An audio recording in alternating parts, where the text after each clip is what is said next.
De volta agora no segundo bloco com uma palavra falando sobre o tema de hoje, sobre oração. Eu quero falar para você sobre o poder da oração. Eu quero testemunhar nesse momento sobre como eu aprendi a orar, como eu descobri que o caminho da oração é algo tão poderoso. E eu sei que Deus, Ele sempre quer fazer coisas grandes na nossa vida e através de nós. Mas para que isso aconteça, nós precisamos orar. Porque a oração é um estilo de vida, a oração é um relacionamento. E é por meio da oração que nós ligamos o céu à terra. Falamos no primeiro bloco a respeito desse privilégio, né, desse poder que é você saber que Deus escolheu agir na terra através de mim e de você. Né? Lá em Mateus 18, verso 18, está escrito: em verdade vos digo que tudo que ligardes na terra terá sido ligado nos céus, e tudo que desligardes da terra terá sido desligado dos céus. Ou seja, o Senhor nos deu uma autonomia, o Senhor nos deu uma autoridade para ligar na terra o que nós queremos ver. Precisamos acordar para essa verdade, precisamos estarmos despertados para podermos nos apropriar dessa autoridade que o Senhor conferiu a nós, porque Deus age na terra. Deus, o Senhor mandou Jesus, Ele foi o instrumento de Deus enquanto Ele viveu, mas a Bíblia fala que Ele morreu, que Ele ressuscitou e que está à direita de Deus Pai. Mas hoje, como Deus vai agir na terra? Deus decidiu agir na terra através de mim e de você. Isso está escrito no Salmo 115, verso 16. Eu amo esse texto, né? Eu acho que ele traduz exatamente aquilo que nós estamos falando aqui. O texto fala: os céus são os céus do Senhor, mas a terra deu Ele aos filhos dos homens. Então, isso fala que Deus entregou a terra para que eu e você possamos morar, possamos comandar ao mundo espiritual, ligar a alegria, ligar a paz. Sabe que é quando você chega na sua casa e tem um ambiente ali de briga, de discórdia, de confusão, você já percebe aquilo, você entra para o seu quarto e pratica essa verdade. Você fala, ó, lá em Mateus 18, 18 está escrito que o que eu desligar aqui na terra terá sido desligado nos céus. Então, eu desligo essa bagunça, eu desligo essa confusão, eu desligo esse espírito, né, de contenda. É impressionante como depois que você ora, você vê que as circunstâncias mudam. E isso é muito poderoso. Mas eu quero falar aqui com você sobre princípios, para que você possa cultivar uma vida de oração eficaz, tá bom? Princípios para cultivar uma vida de oração eficaz. O primeiro deles é: deseje mais de Deus. Nós precisamos nos relacionar com Deus sabendo que sempre o Senhor tem algo maior para nós. O Senhor tem mais. Não nos acostumarmos com aquilo que nós já experimentamos. Sabe, eu quero deixar para você um exemplo que está lá no Velho Testamento, porque todas as vezes que Deus se refere à Arca da Aliança, né, que estava ali no Santo dos Santos, que estava ali no tabernáculo, depois no templo, a Bíblia fala que, então, que essa arca, ela é tipicamente, né, traduzida como a presença de Deus. E teve uma época que houve uma guerra entre o povo de Israel com os filisteus. O que aconteceu? Os filisteus roubaram a arca, né? E depois que eles roubaram a arca, eles viram que muitas maldições vieram e eles entenderam que aquilo poderia ser um juízo de Deus, porque aquela arca pertencia ao povo de Deus. E o que eles fizeram? Eles devolveram a arca. E essa arca foi para a casa, né, de uma pessoa. Está lá em 1 Samuel, no capítulo 7, no versículo 2 e 3. Está escrito assim: sucedeu que desde aquele dia a arca ficou em Quiriate-Jearim, e tantos dias se passaram que chegaram a 20 anos. E toda a casa de Israel dirigia lamentações ao Senhor. Falou Samuel a toda a casa de Israel, dizendo: se é de vosso coração que voltais ao Senhor, tirai dentre vós os deuses estranhos e os astarotes, e preparai o coração ao Senhor, e servi a Ele só. Olha, qual que era, o que estava acontecendo naquela circunstância? A arca era a presença de Deus. a arca era o lugar que ficava ali no Santo dos Santos, onde o sumo sacerdote entrava para apresentar ali sacrifícios, para apresentar ali o sangue em aspersão para a purificação dos pecados das pessoas. E ele entrava ali uma vez ao ano. Sabe? Então, a arca era um lugar de muita reverência, era um lugar onde a nuvem descia. E você pode, então, hoje, trazer isso para a nossa experiência. O que é a arca hoje para nós? A arca é a presença de Deus.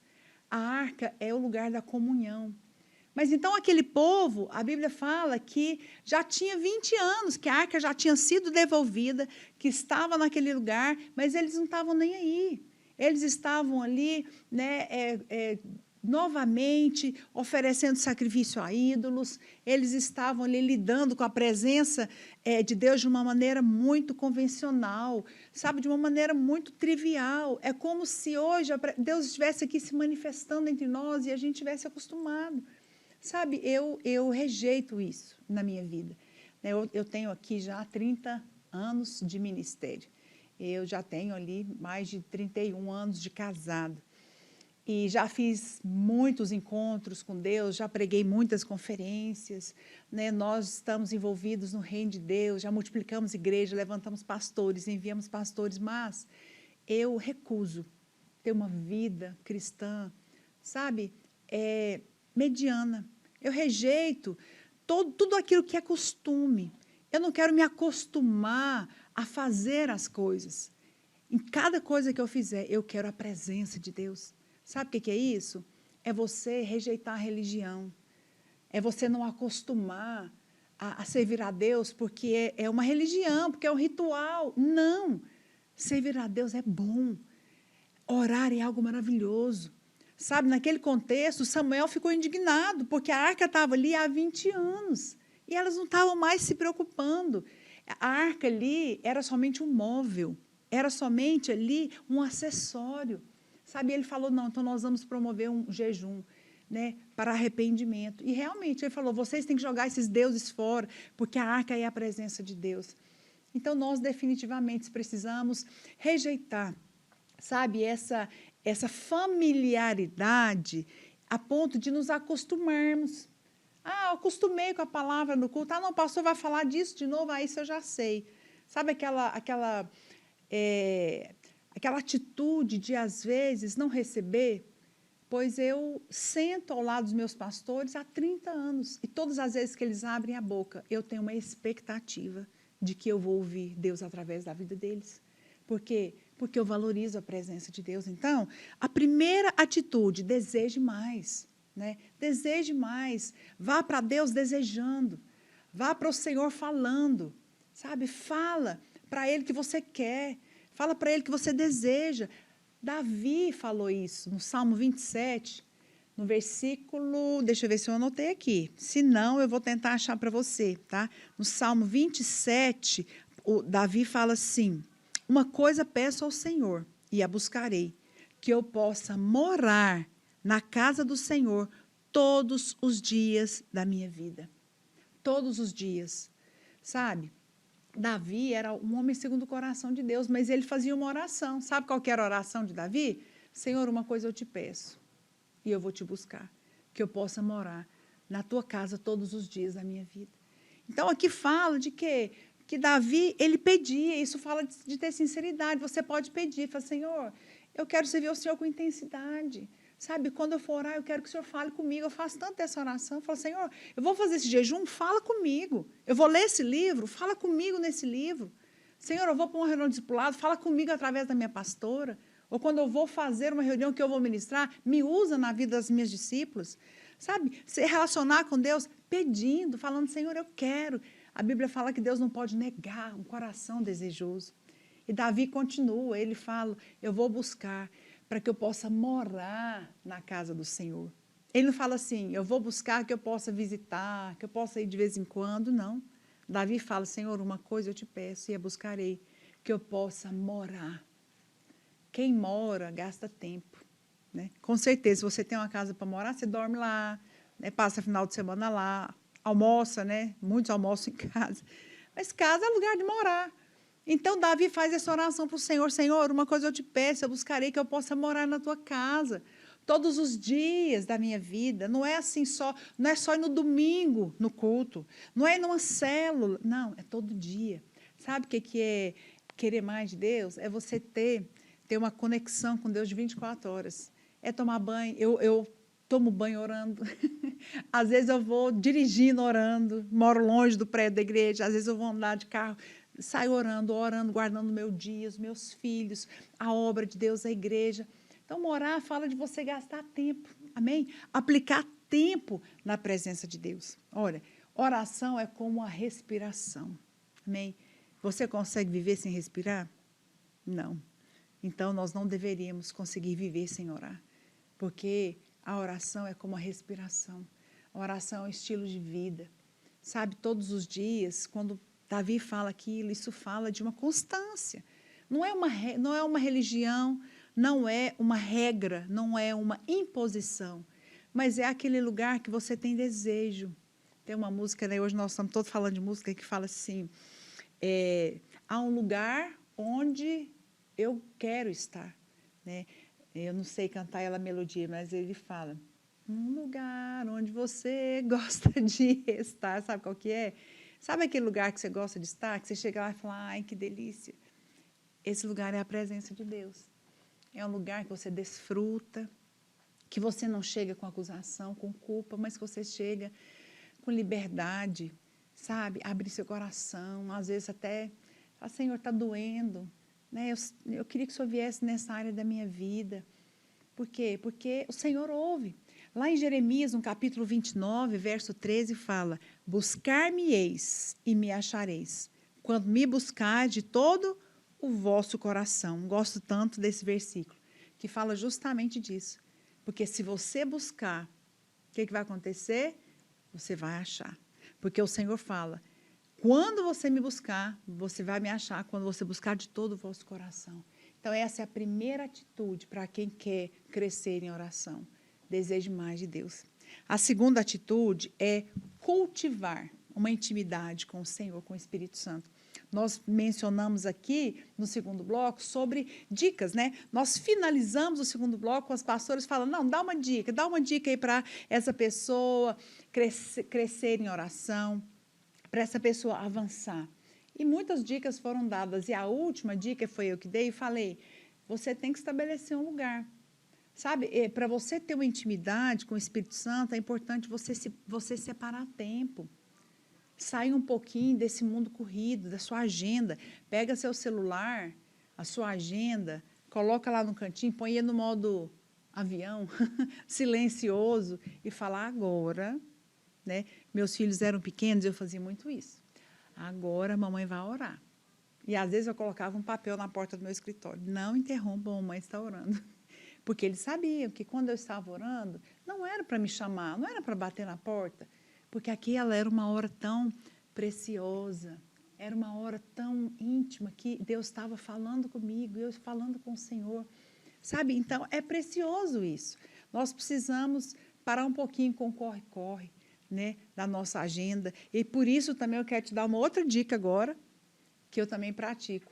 Ore de manhã.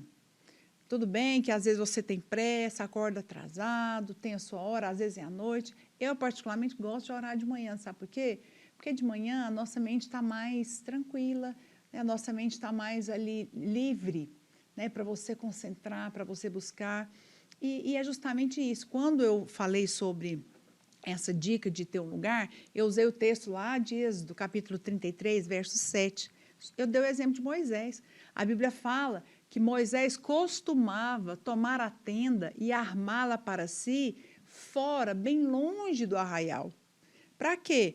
Para buscar a presença de Deus.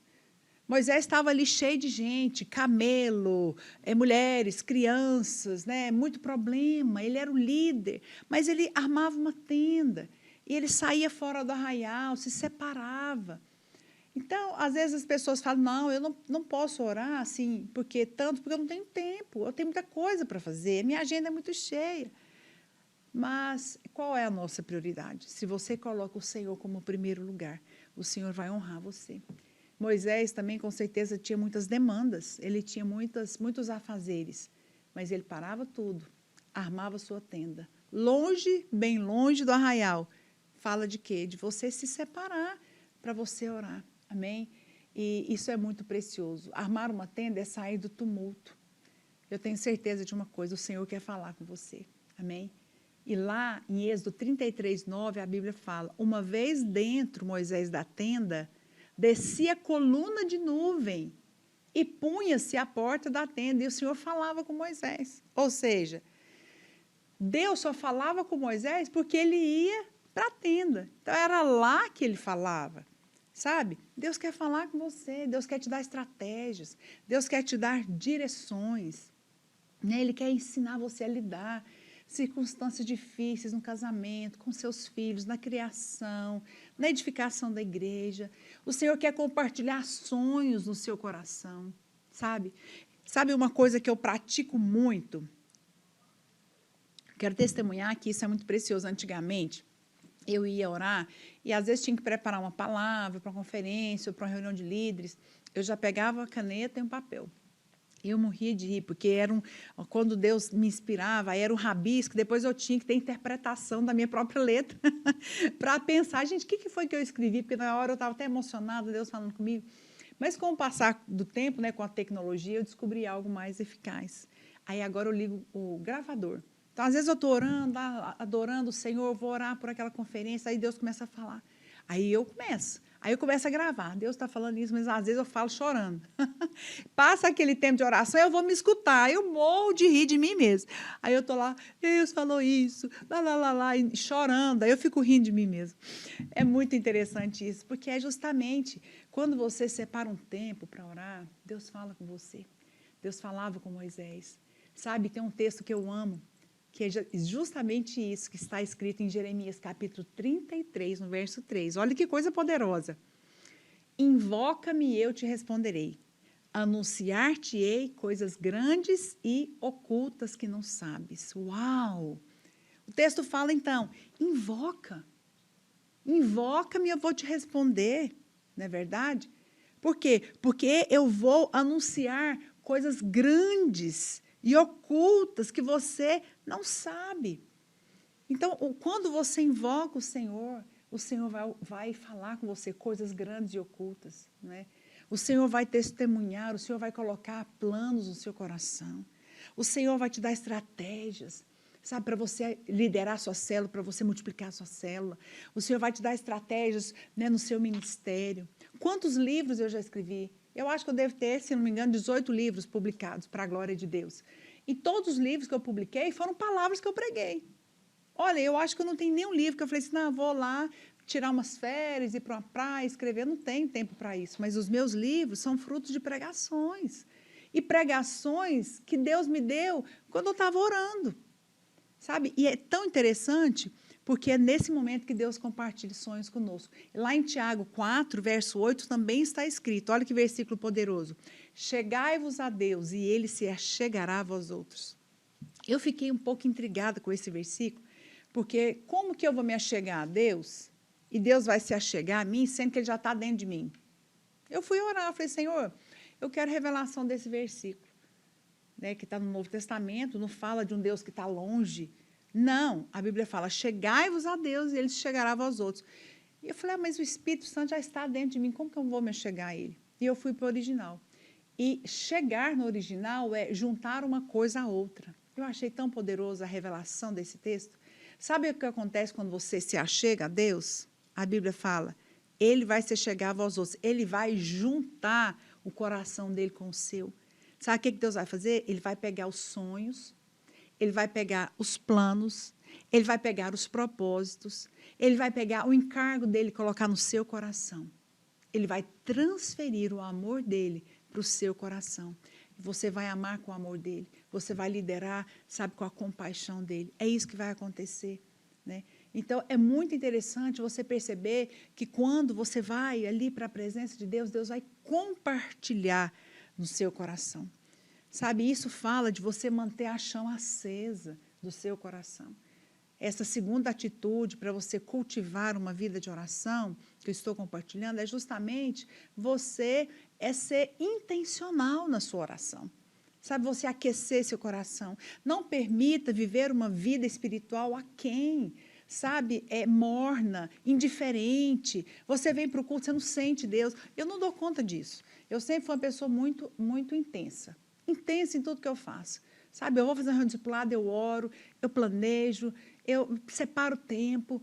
Sabe, intensa com Deus. Porque nós só temos essa vida, não é verdade? Não tem outra para você desfrutar de Deus e para você, né, ser esse instrumento de Deus. Então, rejeita uma vida morna.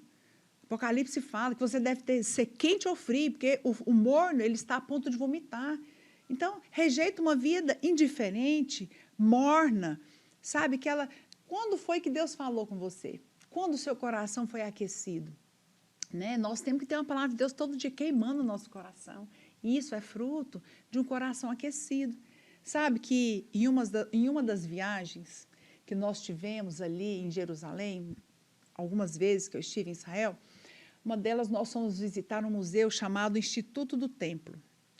E lá tinha réplicas dos móveis, os utensílios do tabernáculo em tamanho original. Até porque eles creem, né? Nós cremos que o templo vai ser reconstruído e eles estão aguardando por isso. E eles, então, têm todos os utensílios ali do tabernáculo em tamanho real.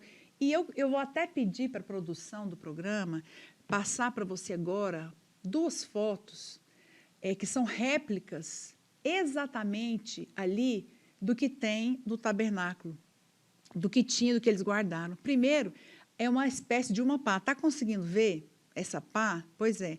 Essa pá se chama espevitadeira. Para que ela servia? Para mexer o fogo ali, quando eles ofereciam sacrifícios no altar, no templo, que é a segunda foto. No altar, o fogo não podia apagar, o cheiro do incenso era de 24 horas por dia. Então, significava o quê? Que ali não poderia ficar sem o fogo. Né? E o tabernáculo fala da habitação do Senhor. Ora, tudo aquilo que havia no Velho Testamento é simbólico para nós hoje. Hoje, nós somos o templo do Senhor, nós somos o tabernáculo de Deus. Isso fala que na nossa vida sempre tem que ter uma chama aquecida, no nosso espírito tem que ter um fogo de Deus. Precisamos manter essa chama aquecida. Então, aquela espevitadeira, ela existia ali para eles mexerem com a brasa ali no fogo, sabe para quê? Para que o fogo estivesse sempre, né, com aquela fumaça e aquele incenso, ela subia para Deus. Isso fala de nós mantermos um coração aquecido. Não deixe, sabe, você ter uma vida espiritual aquém, morna, indiferente. A Bíblia fala que nosso Deus é fogo consumidor. Onde que está escrito isso? Aqui em Hebreus 12, 29. O nosso Deus é fogo consumidor. Olha, a única maneira de andarmos com Ele é sendo fogo também. Porque um fogo, quando encontra com outro fogo, só aquece. A Bíblia fala que nós somos labaredas de fogo. É verdade, no Salmo 104, verso 4, está escrito: faze a teus anjos ventos e a teus ministros labaredas de fogo. Isso fala o quê? Isso fala que nós somos feitos labaredas de fogo. Sabe, eu amo viver uma vida com Deus intensa. Eu amo, sabe, entrar para o meu quarto orar, colocar os meus alvos e pregar numa conferência. Antes da conferência, eu jejuar e eu peço uma palavra e Deus coloca uma palavra no meu coração. E quando eu vou pregar, quem me conhece sabe que falta sair fumaça. Por quê? Porque eu rejeito, eu não aceito uma vida mais ou menos. Eu quero manifestar a glória de Deus, eu quero ver Deus me usar. Então, a Bíblia fala que você é uma labareda de fogo. Através da oração, você aquece o seu espírito. Amém? E um exemplo também muito clássico no Novo Testamento, que nós temos dos discípulos, é quando eles estavam ali no caminho de Emaús. Em Lucas, no capítulo 24, ali do 13 ao 31, você vê os discípulos indo no caminho de Emaús e eles se encontraram com Jesus. E a Bíblia fala que eles não reconheceram Jesus, e Jesus conversava com eles e contava, e eles contavam. E depois, quando eles chegaram em Jerusalém, que eles foram ceiar, a Bíblia diz que convidaram ele, né? Não sabiam que era Jesus ainda, mas convidaram para ceiar com eles. E a Bíblia fala que quando eles comiam pão, os seus olhos se abriram. E eles viram então que era Jesus. E falam: uau, era você que estava conosco, Jesus já tinha ressuscitado. E sabe o que eles falaram? Em Lucas, no capítulo 24, 32, está escrito: e disseram um ao outro: porventura, não nos ardia o coração quando ele pelo caminho nos falava, quando nos expunha as Escrituras? Que coisa poderosa! Olha, eles não identificaram que era Jesus. Eles não puderam ali chegar a essa conclusão. Até que os seus olhos foram abertos, mas eles se lembraram. Então está certo, está explicado. Porque lá no caminho de Emaús, quando ele expunha as Escrituras, o nosso coração ardia. Por quê? Porque eles estavam falando com o próprio Deus. É impossível alguém estar na presença de Deus e andar com Deus e não sentir o seu coração pegar fogo. Você quer saber se alguém esteve com Deus? Vou te dar uma dica: se o coração dele estiver pegando fogo. Sabe, se alguém tiver essa chama acesa, essa pessoa teve com Deus. A frieza é um sinal de alguém que está longe do fogo. É lugar de alguém que está longe da comunhão do Espírito. Sabe como que nós fazemos com o carvão? Porque é muito comum, né, a gente fazer churrasco. Aqui em Goiás a gente ama churrasco, imagino que onde você está também. É muito comum, você fez um churrasco e às vezes ali o que acontece? Chegou alguém, um convidado, o churrasco já estava acabando, ali a brasa já estava quase esfriando. Aí você pega um espeto e mexe aquele carvão, de repente ele começa a sair ali fumaça e começa a aquecer de novo. Sabe o que é isso? É quando você reativa o seu espírito, quando você, né, tem essa atitude, o seu coração volta a pegar fogo. Amém? Quero deixar essa palavra para você. Naquele churrasco ali, naquela churrasqueira, geralmente a gente abana, né? Aqui em Goiás a gente fala assim, abana, faz ali um ventinho para que aquele vento possa soprar naquele fogo e possa reativar aquele carvão e ele possa aquecer de novo. É justamente isso, o vento do Espírito sopra na nossa vida para que nós possamos pegar fogo de novo. Quero deixar essa palavra para você. Lá no capítulo 3 de Zacarias, no versículo 1 ao 4, a Bíblia fala, um texto ali, né? O Senhor disse: não é esse um tição tirado do fogo? Ora, Josué, trajado de vestes sujas, estava diante do anjo. Tomou este a palavra e disse aos que estavam diante dele: tirai-lhe as vestes sujas. A Josué disse: eis que tenho feito que passe de ti a tua iniquidade e te vestirei de finos trajes. Sabe o que é isso? A verdade é, nós somos um tição tirado do fogo. Você é essa pessoa, independente dos seus erros, independente dos pecados, porque aqui ele se referia a Josué como aquele que estava com as suas vestes sujas. Mas ele fala: olha, eu já tirei essa iniquidade de ti e te vesti com finos trajes. Foi isso que aconteceu conosco. Independente da sua circunstância, se você pecou, se você errou, se você desviou, sabe? Deixa o Espírito de Deus trocar as suas vestes hoje e te colocar trajes finos, porque a verdade é que você é um tição tirado do fogo. Creia nessa obra consumada, creia no amor de Deus, o Deus da segunda chance. Rejeita a condenação, né? Tenha uma plena convicção do sangue de Jesus, porque em Romanos capítulo 8, verso 1 está escrito: agora já nenhuma condenação mais há para os que estão em Cristo Jesus. Sabe o que significa isso? Que o sangue foi derramado e você está perdoado. Você tem acesso ao trono de Deus. Você tem acesso à presença de Deus. Essa é a verdade. Você foi lavado pelo sangue. O véu que separava você já não separa mais. Amém? O Senhor hoje te chama para você ter um coração aquecido de novo.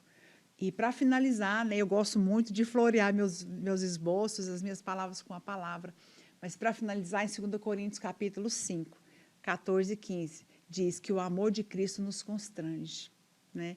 Ele morreu por nós, para que nós que vivamos, não vivamos para si, mas para Ele. Então, significa que no original, aqui esse constranger é pressionar, é nos envolver de todos os lados. O que é que acontece? Uma vez que nós somos constrangidos com esse amor, agora nós somos dele, vivemos para ele, sabe? Só encontramos prazer nele, satisfação nele, realização nele. Então, sabe o que vai acontecer?